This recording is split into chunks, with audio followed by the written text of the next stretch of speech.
All right, well, we're going to start. So I don't know what it says in the thing. I think it says something about sepsis. It's not really sepsis. It's just what I think is going to be useful for you all to know as interns, know about infectious diseases as interns. And obviously I'm not going to be able to cover everything in an hour because that would be ridiculous. But antibiotics always seem to be a challenging thing for folks to learn. And, you can approach it from a couple different directions. You can approach it starting with the drug and say, okay, here's drug A, and this is how we use it. These are the infections we treat. These are the organisms it covers. Or you can do it the other way, right? You can start with the infection. You can start with pneumonia. You can start with the organism, and you can work backwards. So what I'll do is really just go through some cases to illustrate some points. I mean, we can't cover all of the antibiotics. We can't cover all of the clinical syndromes. But I'll try to hit the most important ones or the illnesses that you're likely to see and antibiotics you're likely to use. The other thing about ID in general is, some of it you're just going to have to memorize. The key to learning is understanding, but there are certain things that you just couldn't figure out on your own. If you don't know that gentamicin is the treatment of choice for tularemia, you really can't sit there and figure that out based on your understanding of Francisella tularensis or the epidemiology. Certain things you just have to know.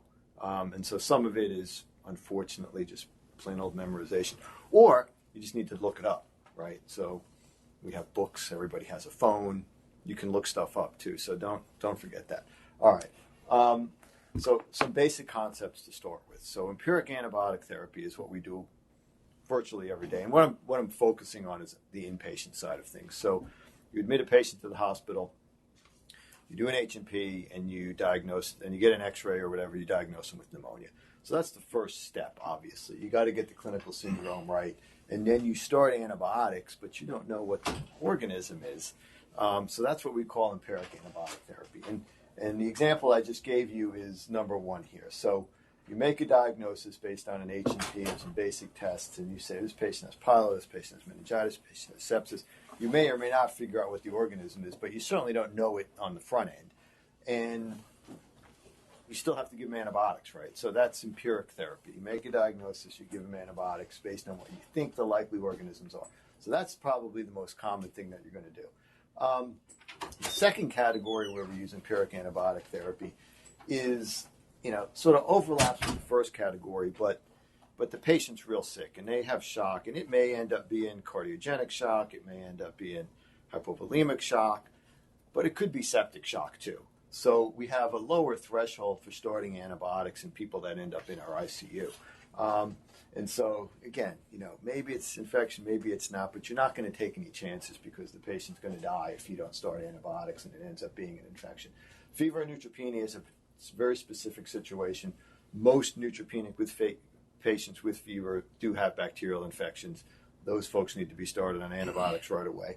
You all know that. And then there's another category where, you're pretty sure it's an infection, but it's a slow-growing organism, like it's a fungus or it's tuberculosis, and it's going to be a while before you figure it out. You got to go ahead and treat those people before you have an answer, before you have susceptibilities if it's TB, just because you're worried about the patient as well as the rest of the public out there because it's a contagious disease. So those are examples where we begin antibiotics empirically. Couple more rules. Always have a lower threshold to start antibiotics in your patients that are compromised in any way.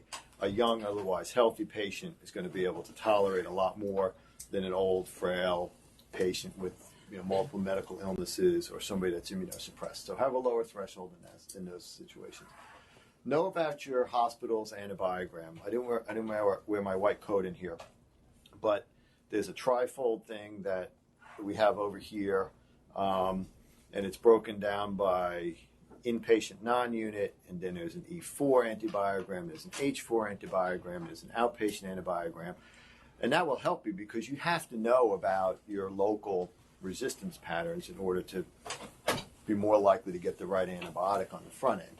The VA also has 3 or 4 separate ones that somebody gave me yesterday. There's also a website, and I'll show you the link in a second, where you can go to that website. It's our stewardship website for UAMS, and you click a couple links and that'll bring you to the antibiogram too. So you have to have some knowledge of what's going on locally when you pick antibiotics.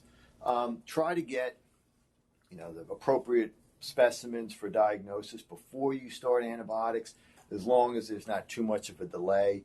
That's a particular problem in sepsis patients and meningitis patients and even pneumonia somewhat. I'll talk a little bit about that when I talk about meningitis. So always you should be able to do a quick H&P, get some basic blood work, and get blood cultures. You're not always going to have time to do an LP necessarily, especially if it's delayed for some reason. But try to get at least blood cultures on these sick people that come in the hospital that you're going to give antibiotics to. So what's the other side to all this? I've just given you a bunch of reasons why you start antibiotics and why it's important to do so. Well, the downside is that overuse and misuse of antibiotics is the major driver for antibiotic resistance. I think we all know that now. The first group, it's more of the FUO type of situation. So you're dealing with somebody that's had chronic undifferentiated fever, which is also known as FUO if they meet specific criteria. Maybe it's subacute bacterial endocarditis or something like that. They've been sick for weeks. They're stable, but yet they get admitted to the hospital for workup. Many times in those instances, you should not start antibiotics.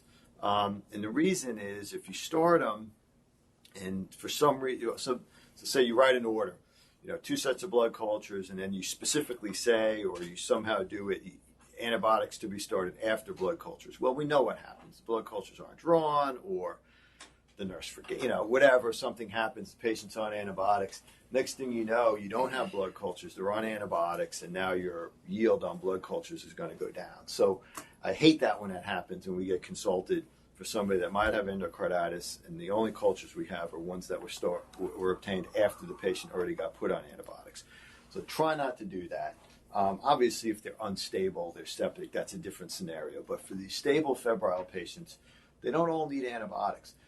The other thing we see a lot is failure to de-escalate the antibiotics, right? So you start broadly because your patient's sick, you want to cover this, that, or the other thing.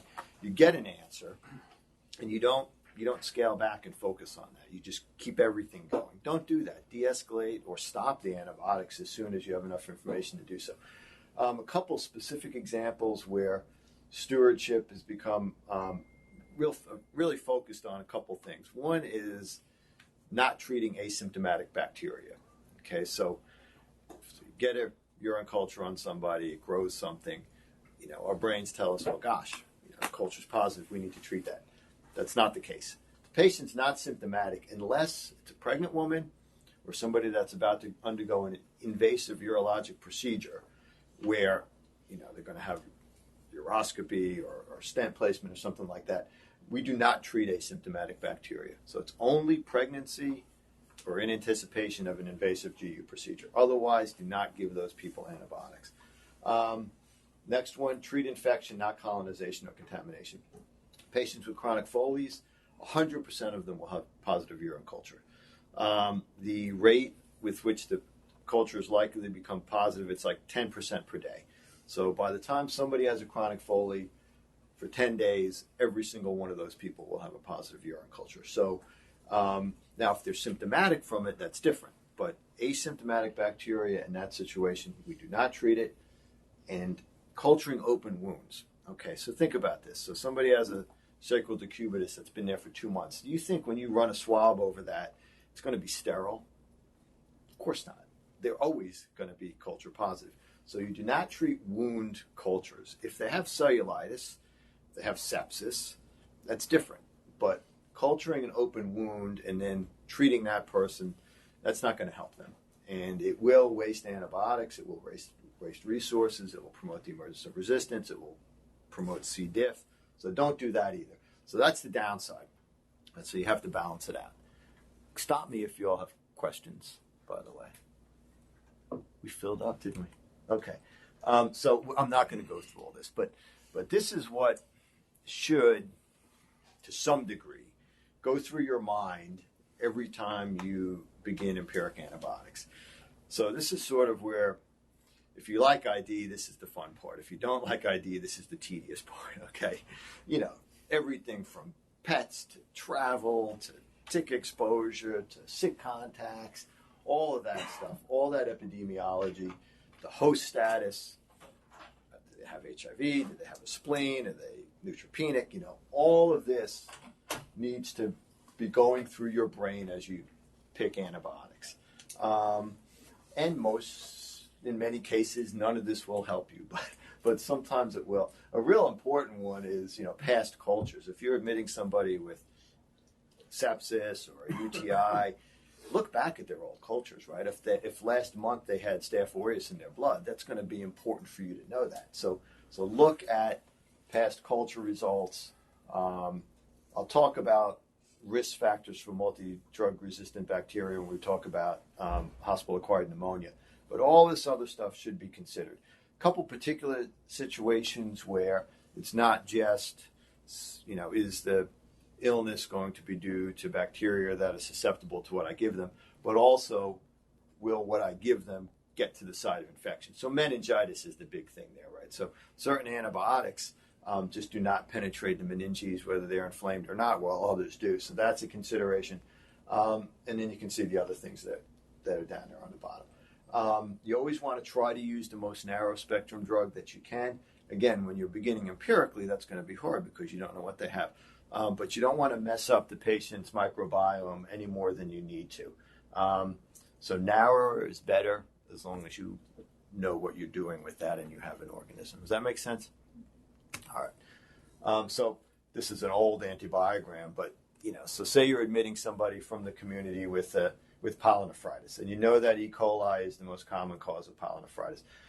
But you don't have that yet, but you got to pick an antibiotic. So you just look across and, you want to be broad enough to where this number's, say up in the 90s somewhere, but, it doesn't necessarily have to be 100. Not everybody that comes in needs to get imipenem for pyelo, but ceftriaxone looks like it's pretty good.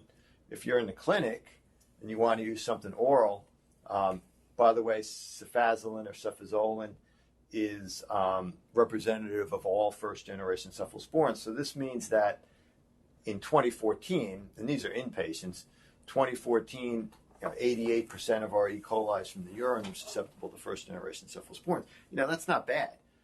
Whereas levofloxacin, it was 64%. So that's probably not a good choice. So this is how you would use that type of information. I'm not going to go through all that. Okay, so let's do a case. So it's the 4th of July. I guess I made this slide before it was the 4th of July. And, it's the 4th day of your internship, and you have to go to the ER to see a guy that's been sick just for one day with fever, lethargy, and rash. And this is not an entire picture. Obviously, these are just brief cases to make some points about the antibiotics. So you get a fever, lethargy, and rash. I'll show you a picture in a minute. He's delirious. He can't tell you much, but family says he does inject drugs. He lives out in the country. He's in the woods all the time. He has shock, tachycardia, fever, and he has these skin lesions. So that's your patient. I'll show you a picture. This is not this guy, but I can assure you that this is what he looked like. So if you've never seen splinter hemorrhages before, this is what they look like. These linear hemorrhages beneath the nail bed, or beneath the nail in the nail bed. These were tender, erythematous subcutaneous nodules, so-called ulcer nodes. He had conjunctival petechiae, and he had these embolic-looking lesions on his feet, Janeway lesions. And so again, this is from the New England Journal, but this is exactly what that guy looked like. This is from several years ago.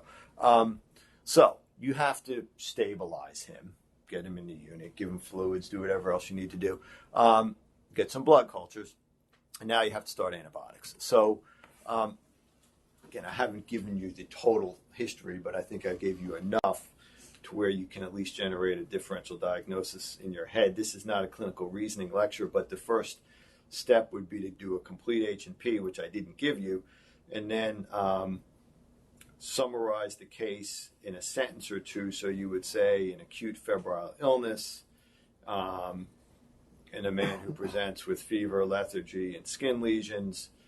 What could that be? And even though it's obvious in this case, you always have to have at least a few things on your differential diagnosis, because if you just do the pattern recognition thing, which is what we're all doing in our head, we're saying, gosh, this is infective endocarditis. If you just stay anchored to that, you're going to miss some stuff. So you always want to have at least a few other, even if they're less likely or unlikely, things in your differential diagnosis, so you reduce the risk that you miss something. So, okay, so he may have infective endocarditis, and what would be the organisms that you might worry about in a patient like this? Staph aureus, right? Is that the only thing that you're worried about, either disease-wise or bacteria-wise, or are there other things that fever, rash, and lethargy might be due to? Got to give me at least a couple more. Meningitis. Right, so he may have meningococcemia. Now, those skin lesions are not typical, but absolutely, right? Again, you can't be sure right this minute. So we want to cover Staph aureus. We want to cover Neisseria meningitidis. Could it be a gram-negative? Could he have gram-negative endocarditis? Sure, he's an injection drug user, right? They mix drugs with tap water. Drugs could be contaminated with something, so he probably needs some gram-negative coverage. He's real sick. Could he have a beta hemolytic strep? Sure. So, again, it's a pretty long list. So for the Staph aureus, what antibiotic do you want to give this guy? Vancomycin. Okay. So again, this is not meant to be hard. It's meant to illustrate the approach and to understand that in this day and age, if you're worried about Staph aureus, even if it's acquired in the community like this guy's infection, you just assume it's MRSA until proven otherwise, right? So he gets vancomycin. Is that the only thing you want to give him, or you want to give him something else? Ceftriaxone. Yeah, so we'd probably give him ceftriaxone, covers Neisseria meningitidis. If this is pneumococcal sepsis with purpurofulminans, it's going to cover that. Better than Vanc would. Again, if he has a gram-negative, it's going to cover that. What else might this guy have? I told you specifically it's summertime and he lives out in the country. Those of you that are not from Arkansas may not be too in tune with this, but what do we worry about? Right, so we worry about ticks, right? We got ticks all over the place. And so we worry about Rocky Mountain spotted fever. So this man got the Vanc, he got the ceftriaxone, and then he got doxycycline too, sure. So that's exactly what happened with this guy. I mean, that was our differential diagnosis. Of course, within 8 hours, his blood cultures were growing Staph aureus. So we de-escalated. We dropped the doxycycline. We ultimately dropped the ceftriaxone. It turned out it was a methicillin-susceptible Staph aureus, so we switched from Vanc to nafcillin. So that's the sequence. So you start broad, you cover the things that might kill this guy, and then as you get the information, you get narrowed down. He had endocarditis, of course, and he got 6 weeks of nafcillin and did fine. So that's the approach. So let's talk about Staph aureus bacteremia a little bit. So Dr. Bradshaw, who's our ID division director or vice chair for education, if you work with him, he will almost certainly have you raise your right hand and have you recite some version of this, okay?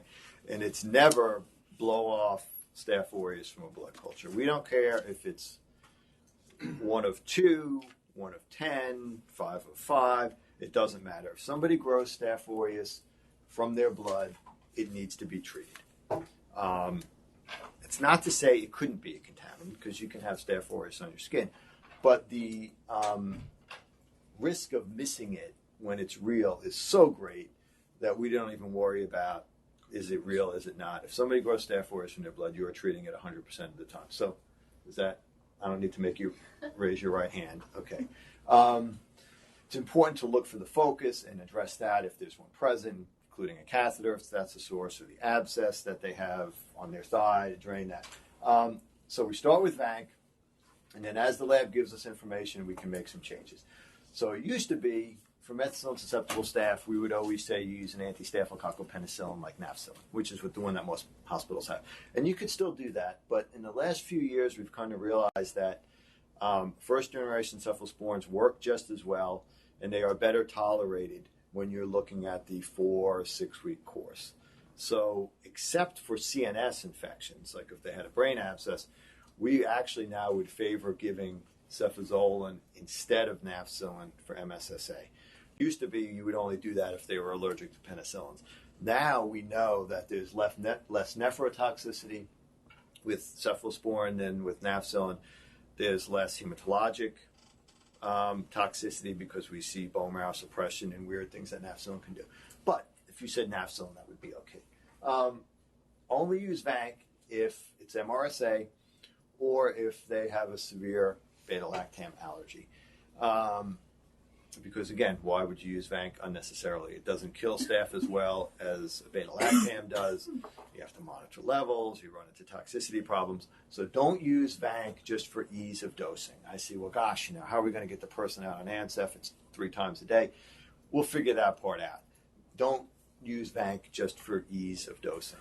Now, we have some other ones that you'll see used and you will use yourself. Daptomycin, linezolid, ceftaroline is the only beta-lactam we have that has activity against MRSA. It has a high affinity for the penicillin binding protein 2A, which is the one that makes it methicillin resistant, but it's the only beta-lactam, more specifically the only cephalosporin that has activity against MRSA, so some of us will use that sometimes. The minimum duration for treating Staph aureus bacteremia, and it's has to be intravenous the whole time, is 2 weeks from the first day of negative cultures. So that presumes that you're going to get repeat cultures until they clear. So with Staph aureus and with Candida, those are the 2 ones where this is really important. You get follow-up blood cultures until they're negative, then you start your clock a ticking, okay? And again, the shortest duration is 2 weeks from the first day of negative cultures. If they have something more complicated, like infective endocarditis on a left-sided heart valve or osteo, then obviously it has to go longer. Does that make sense? Is that clear? Does that surprise anybody? It shouldn't. This is what we want from you for the next year or 3 years or 4 years. So don't call us and say, can we cut it short or can we do oral? Don't even ask us. Okay. Sorry, can I ask you a question? Yeah. What's the typical interval when you're checking blood cultures on patients? Every day, probably. That's a little frequent because you're getting cultures on the next day when the ones from the day before haven't even had time, right, to turn positive. But it usually ends up being daily. Okay. But if you did it every other day or if you missed a day, that's probably okay. What you don't want is to wait a week because then it could have been clear 3 days ago or 4 days ago, but you only know that they're clear a week later because then you're extending it. You're going to have to go 2 more weeks after that point. I'm not going to go through all this except to say that our lab has a quick test to tell you whether it's MRSA or not based on the presence or absence of this MEK-A gene. We had a little bit of a problem with it. It was calling some MSSA when it turned out to be MRSA, so the lab changed it a little bit. So now if it's present, if the PBP2A is present, it will say it's MRSA before you get the culture back.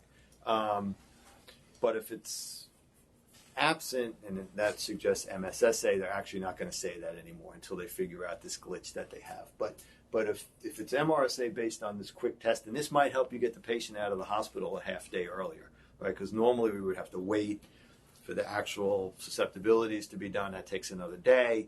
The idea was this can shave a day or a half a day off the hospital stay. But again, you have to be a little careful. So again, it's going to suppress it if it's consistent with MSSA. But if it's MRSA, they'll report it and you can continue the vanc and not switch to Ansef or nafcillin. All right. Dosing vancomycin, I think that this is something that you guys are probably not going to learn to do because the pharmacy does it now. And I guess that's not a terrible thing if you end up practicing in a place that has a pharmacy that does this for you. But if you don't, you're going to have to know how to do this. So it's only been fairly recently that the pharmacy has taken over the vanc dosing. It's an automatic consult. They see vanc ordered, they're going to see the patient, and they're going to change it, fix it, and make it right. But this is the way you should do it if you're doing it yourself. For really sick people, give them 20 milligrams per kilogram to load, and then the dose is 15 milligrams per kilogram per dose, and the dosing interval is based on their GFR. And you estimate it using one of those equations. So it's not a gram Q12 hours for everybody.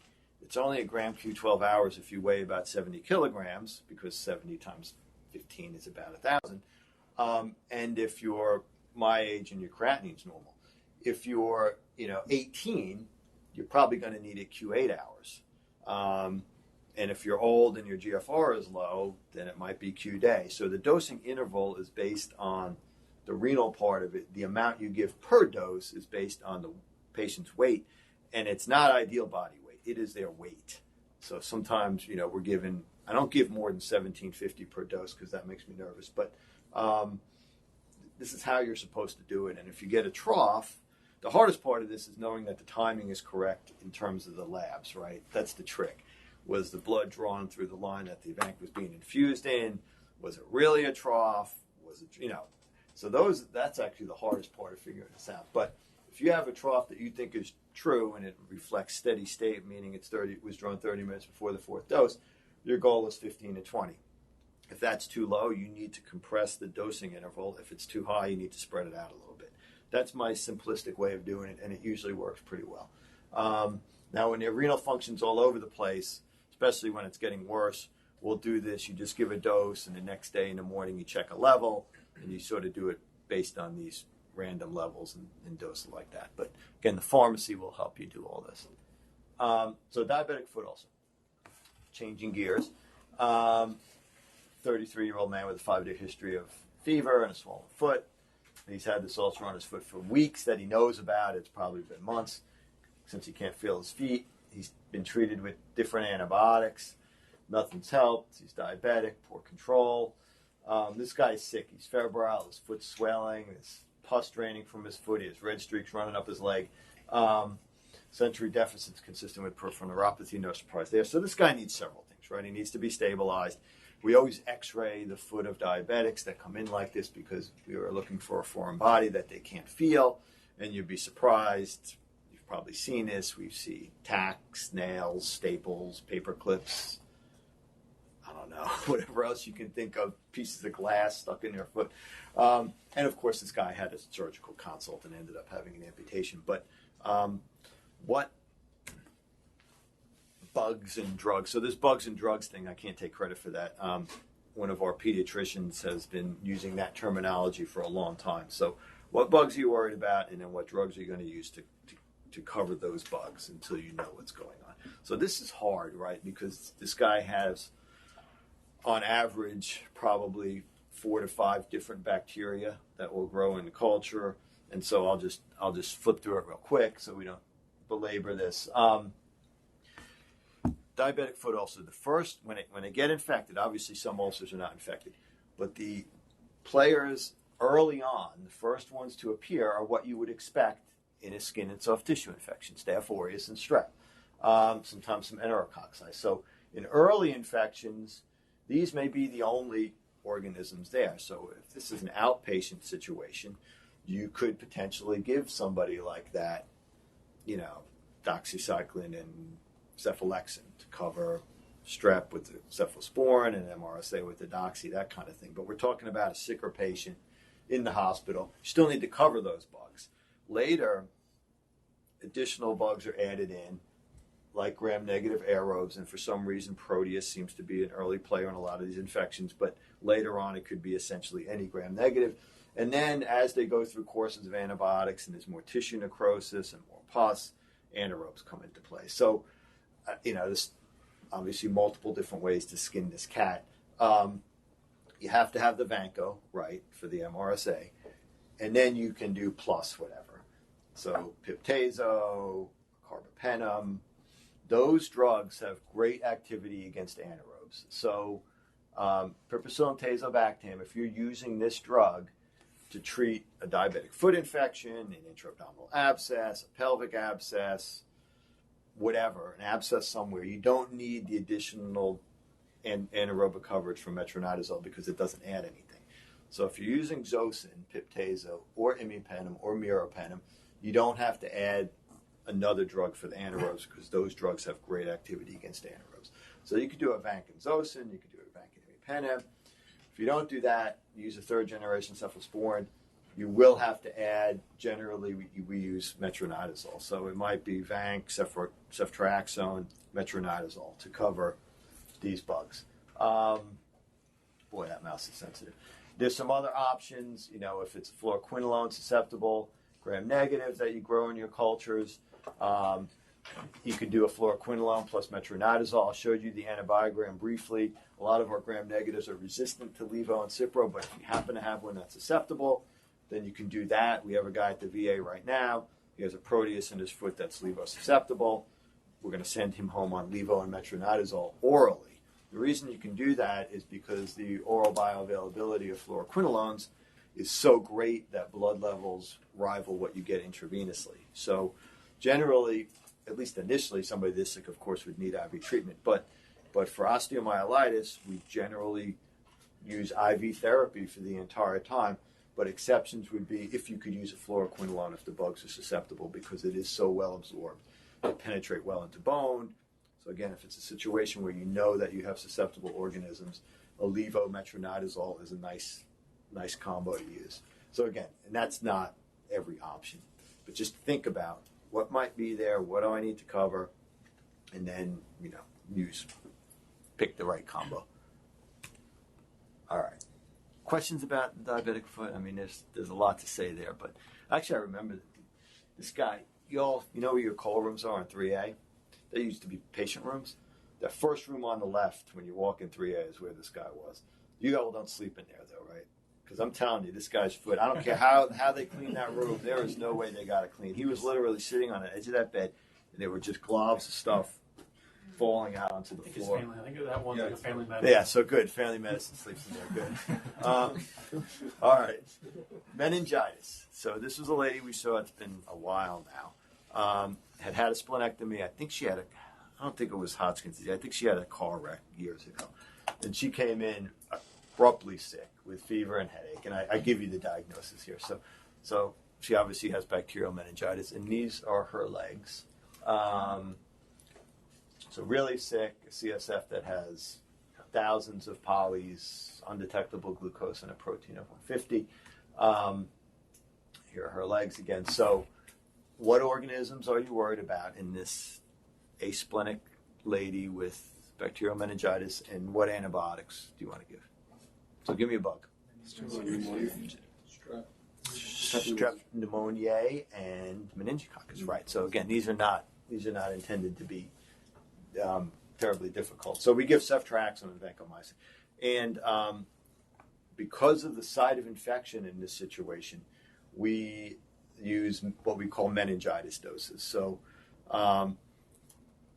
it's just higher doses of vanc and ceftriaxone. So you don't want to underdose in meningitis because you want to make sure you get levels in the CSF that are sufficient to kill the organism. So Neisseria meningitidis, we use ceftriaxone. Most of our pneumococcus are going to be ceftriaxone susceptible, but there might be some resistance, and that's why the vanc is in there. So the vanc is in the meningitis scenario, not because we're worried about MRSA, because she's not a post-neurosurgical patient where we actually do worry about MRSA or somebody with a shunt. Here it's to cover for the possibility of ceftriaxone-resistant pneumococcus. So that's why we give ceftriaxone and vanc. And what else would she get? That's in plenty. Steroids, right. So she would get dexamethasone. So, what is it? 10q6 for 4 days, I think. In adults, that's only been shown to be beneficial in pneumococcal disease, which is what she ended up having. So if your culture grows meninge and it's not pneumococcus, you can stop the steroids. But otherwise, you should be giving that first dose of steroids with the antibiotics. The idea is to not wait too long, because what we're trying to prevent is the additional inflammation that occurs when the antibiotics cause the organism to die. They spill their contents, it makes inflammation worse. So, and that causes more damage. So the idea is that you have the steroids on board when the organisms start dying. So if that doesn't happen and it's a day later, you don't have to start steroids because you've already missed the boat. Now, a lot of times here, this will already occur in the emergency room before you even have a chance to see the patient. But you should understand why this is being done. So this lady didn't have a spleen. So what does that do to your immune system when you don't have a spleen? Right. So she's at risk for encapsulated organisms, and why is that? It's not so much complement as it is antibody.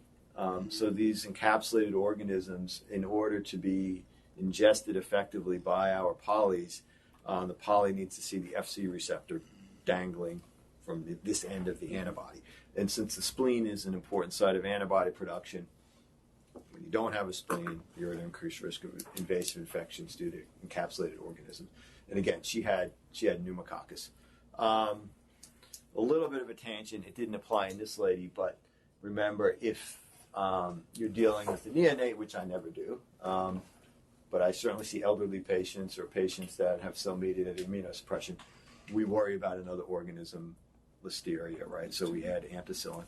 So there's a case now in the hospital of Listeria rhomboencephalitis. I don't know if one of you all taking care of that patient. So there's a real specific thing that Listeria can do. It can infect the midbrain and cause this encephalitis. It's called rhomboencephalitis, and we talked about it in an ID conference yesterday. So, and this patient grew Listeria from their blood. So you need to include ampicillin when there is a risk of listeriosis. All right. So I'm not going to walk you through all this. This is all intended to say that if your patient, if you think your patient has bacterial meningitis, you should not delay the initiation of antibiotics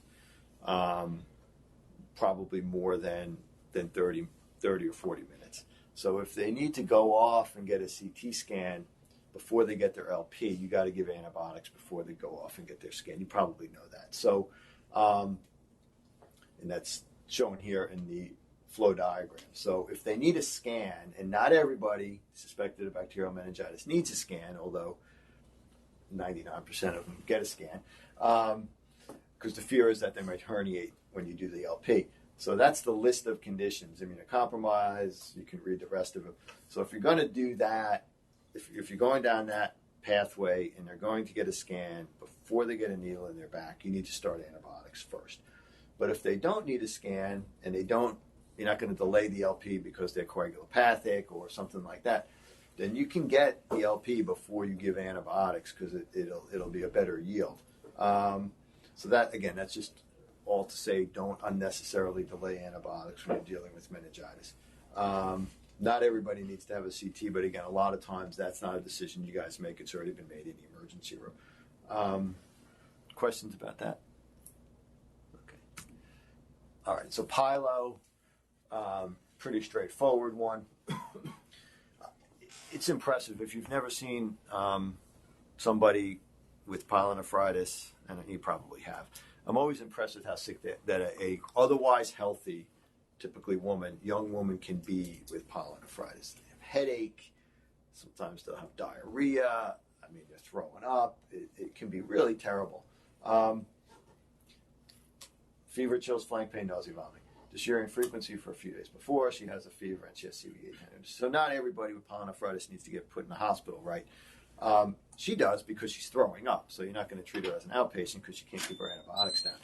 But if there was a doubt about the diagnosis, if she was pregnant, obviously if she had sepsis, those would be indications to come in the hospital. She needs to come in because she's throwing up, and even if you gave her oral antibiotics, she wouldn't be able to keep them down. So what do we generally give?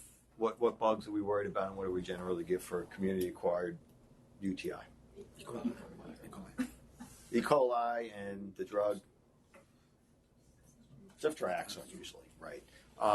And as I showed you in the antibiogram earlier, that's still covering almost all of our E. coli's and most of our other community-acquired gram-negatives that a regular host would get. Occasionally, we see a gram-negative that is resistant to third-generation cephalosporins, and some of those produce an extended-spectrum beta-lactamase. So you'll hear us say it's an ESBL E. coli or ESBL this or that. That means extended spectrum beta-lactamase. That's not one thing either. There's several different ESBLs, and the whole beta-lactamase system of classification and how many different ones there are is very confusing. But the thing to know about ESBLs is they are resistant to third-generation cephalosporins. And every once in a while, we'll see one from the community, and it surprises us. The drugs of choice, generally speaking, for ESBL producing gram negatives are carbapenems, but remember there is resistance mechanisms don't occur in isolation. So one bug may have multiple different ones, so they might be carbapenemase producers too.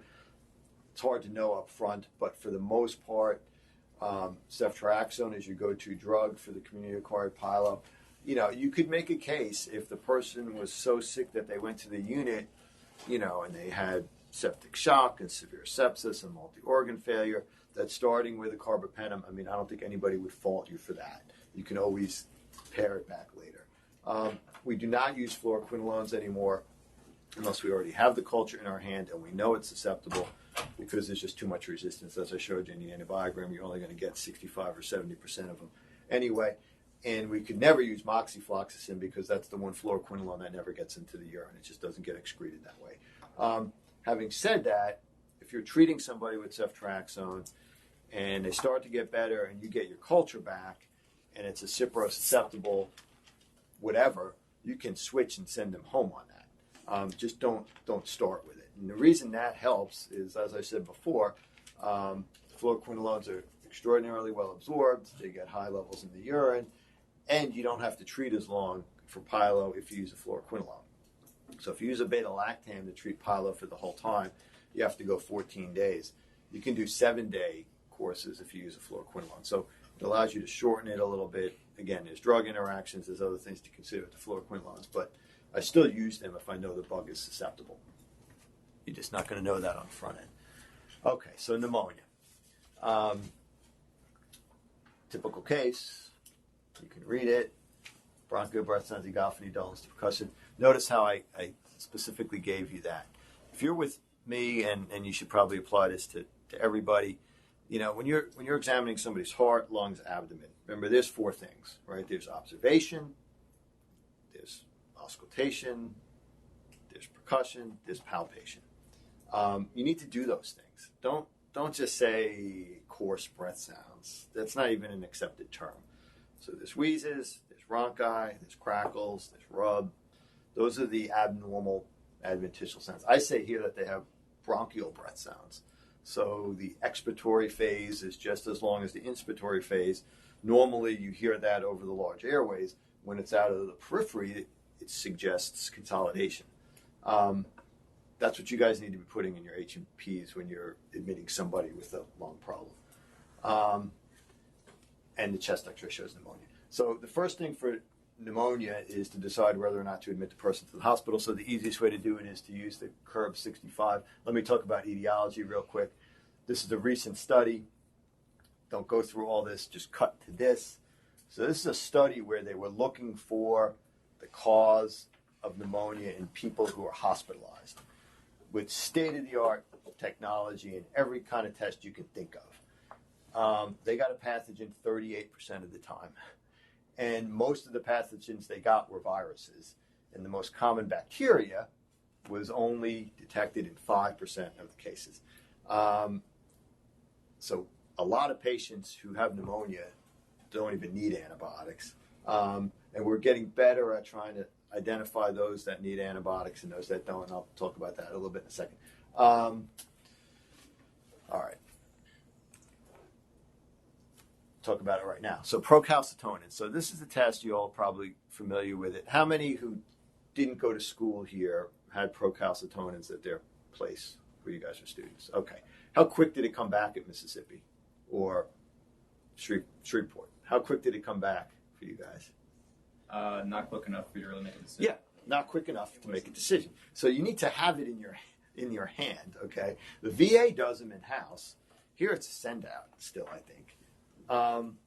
And so if you're using your procalcitonin level to decide the likelihood of whether or not it's a bacterial infection, because it really is specific for bacterial infections, because it's downregulated in viral infections, you need to have it right then, because you're going to start antibiotics if you don't have it and you think the person has pneumonia and they need to come in the hospital. So John Bartlett, our pneumonia guru for a century, it seems, we consider procalcitonin a useful adjunct to the antibiotic decisions in CAP, but other observations of clinical judgment are also important. It may help you to decide when to stop antibiotics. And so that is an important thing. And again, a turnaround time with the VA is okay, but again, I use it sometimes, and sometimes I don't. I think it's helpful. You have a COPD, or you're trying to figure out if it's just an exacerbation or if they have pneumonia, or you're trying to distinguish pneumonia from congestive heart failure. Their procalcitonin comes back at 0. I'm pretty okay with not giving that person antibiotics. But if it's not linked to your stewardship program, and you're trying to use it to shorten the courses and stop sooner than you would otherwise, it has to be linked. Somebody in the stewardship field, whether it's our pharmacist Katie or Dr. Barriola, needs to make that move right away. So there needs to be a direct linkage. So I think we're still trying to figure out how to use procalcitonin, but it may help us identify patients who don't need antibiotics, and it may help us identify patients in whom antibiotics can be stopped, where otherwise you might continue on for a few more days. Okay, so who needs to come in the hospital? Doing a pneumonia severity index is kind of cumbersome. And you can go to the website and use the tool and plug the numbers in, but it asks for a lot of stuff. So I think the Curb 65 is easier, and you're all probably familiar with this: confusion, uremia, respiratory rate, blood pressure, and age. It helps us figure out who needs to come in and who doesn't. So if you're a 0 or a 1, you don't have to come in the hospital. If you're a 2, 3, and 4, you do. If you're a 3 or 4, you probably need to go to the ICU. Obviously, this is trumped if your patient gets intubated in the emergency room, right? It doesn't matter what their Curb 65 score is, they're coming to the ICU. So, again, you got to use some common sense. But I think that this is a good tool. We end up applying it mostly retrospectively, since the ER decides, for the most part, who needs to come in or not. And I'll say, well, what was their Curb 65? And people say, 0. Well, why are they in the hospital? There are other factors to consider, but this is a quick one that you can just do in your head. Diagnostic testing, this is a lot on here. I think the take-home point for this is that if you're sick and you're going to the unit with pneumonia, or if your patient is sick and going to the unit with pneumonia, you need to do these things, okay? Blood culture, sputum culture, Legionella urine antigen test, pneumococcal. For less sick patients, it's been shown that blood cultures generally don't end up changing management at all, because most of the time they're negative, and you can save money by not doing it. But, a lot of our patients are going to be, alcohol users, or have liver disease, or, have some other issue going on, or maybe have a little pleural effusion. So you end up doing blood cultures in the majority of admitted patients anyway. Again, just to say that, think about what you're ordering. Will it change what you do?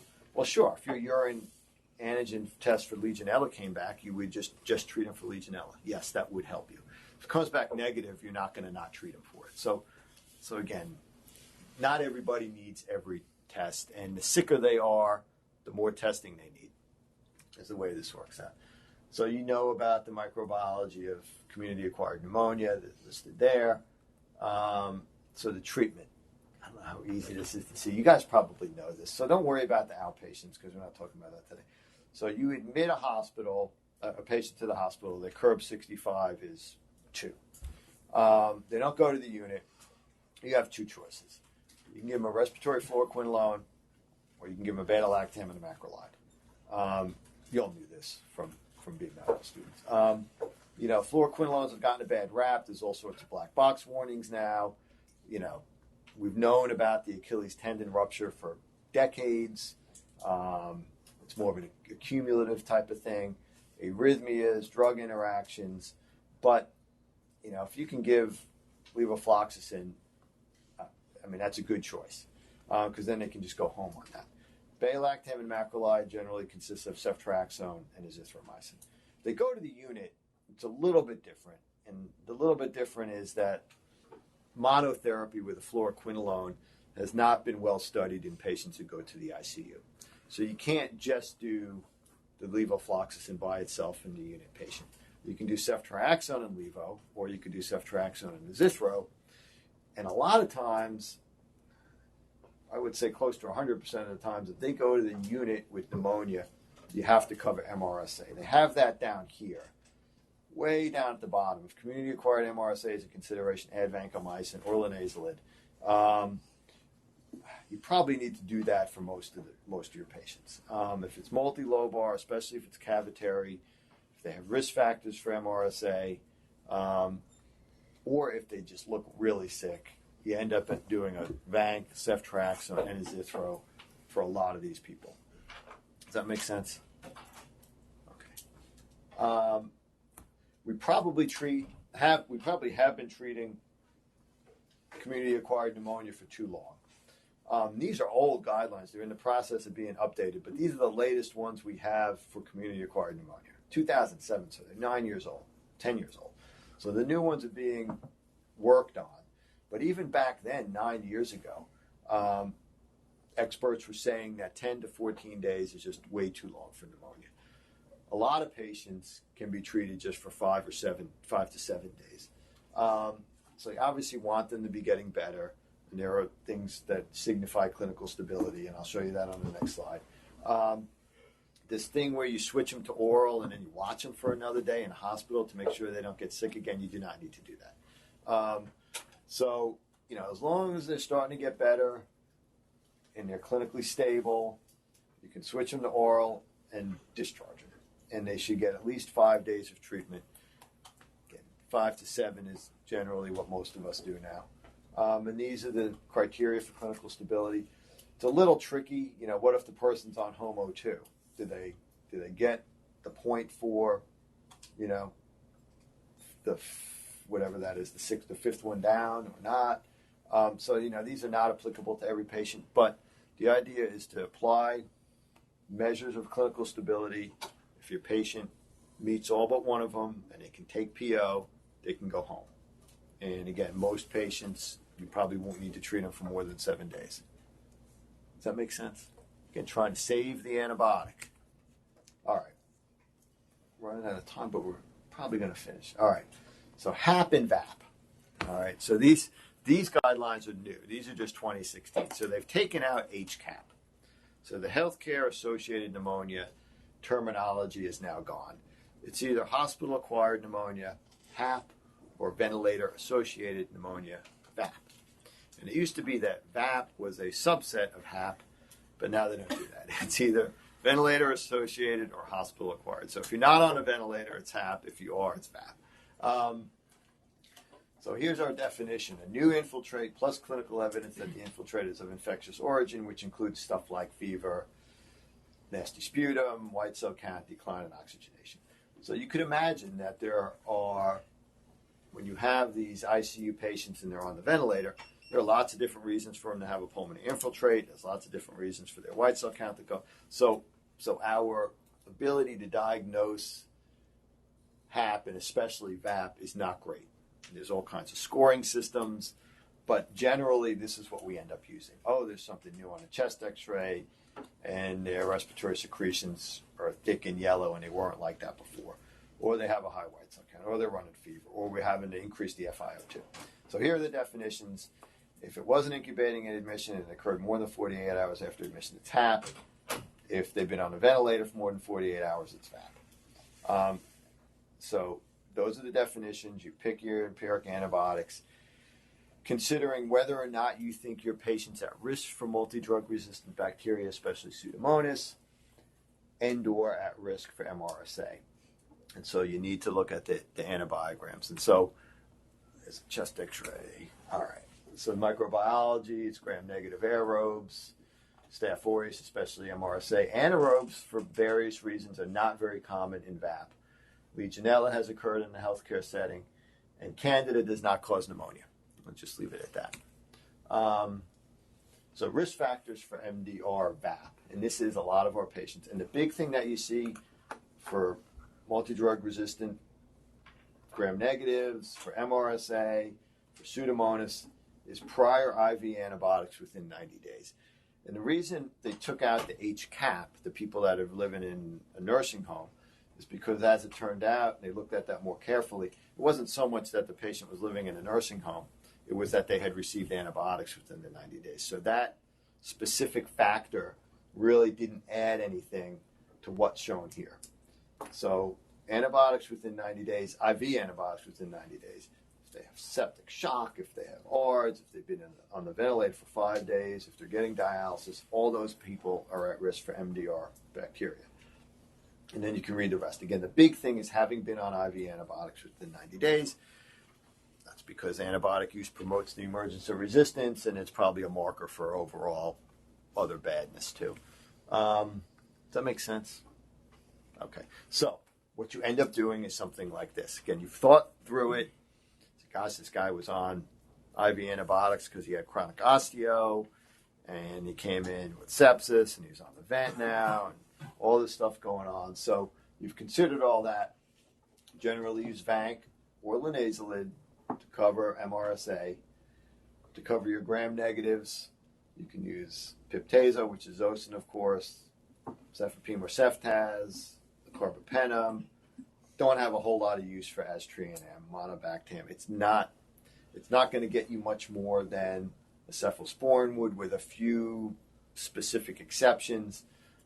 Generally, you use it in situations where there's an allergy problem. And then your question is, do you add a second gram-negative drug? So it used to be the guidelines basically said yes, you do that every time. Now, adding one of these